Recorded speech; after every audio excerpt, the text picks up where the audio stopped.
If you lost a horse in battle, you were reimbursed, but you were reimbursed at the value of the horse when you joined.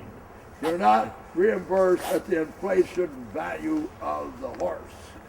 And then if you couldn't get your horse, you went in company Q, and if you couldn't get a horse in N by stealing or capturing one, you went to the infantry.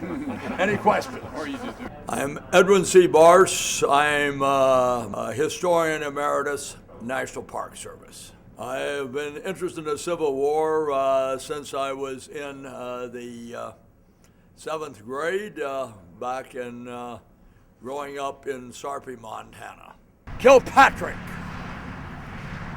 You remember who I designated as Judson Kilpatrick? I don't see where he is. Yes, there he is. He is about to be caught in a trap. If the North Carolinians can charge off that hillside, they will roll up the Union line from right to left, and that may be the end of Judson Kilpatrick.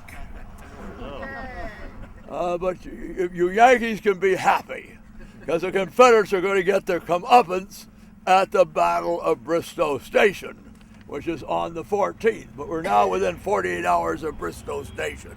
The tour we're doing today is, it deals with events in the Civil War that took place in Culpeper County and Fauquier County. The Battle of Kelly's Ford, fought on St. Patrick's Day, 1863.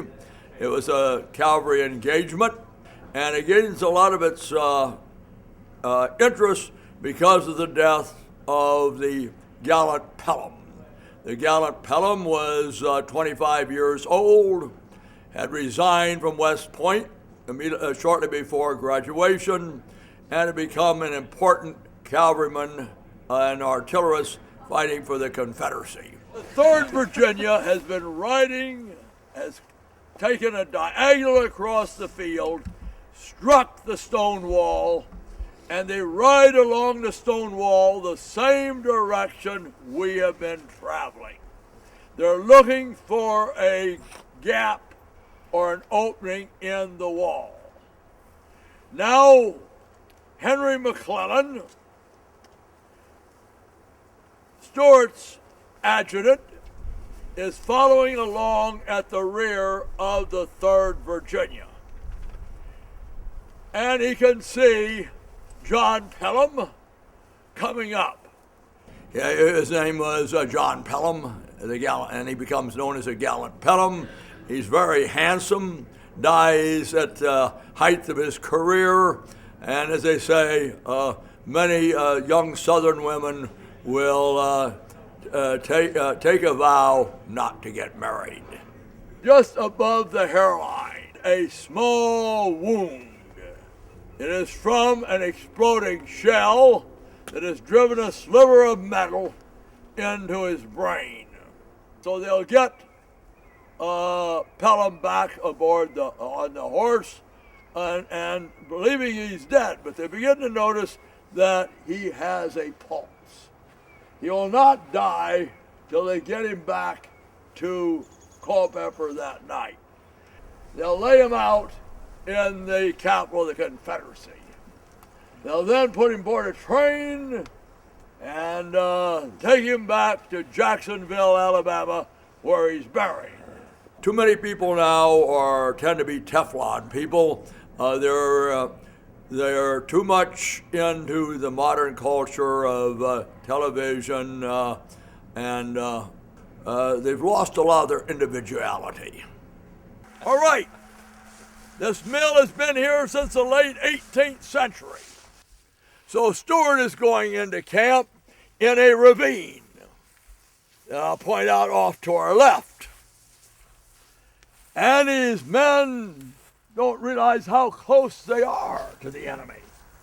It's about real events, real people. The story of people and their trials and tribulations is far more interesting than a novel, I find.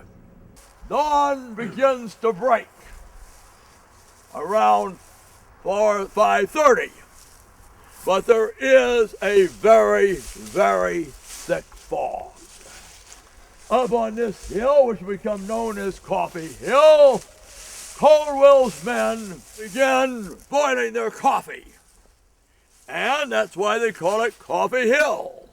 And cooking their bacon. The other divisions behind them are doing the same. Up here in the hollow, the Confederates can smell the coffee.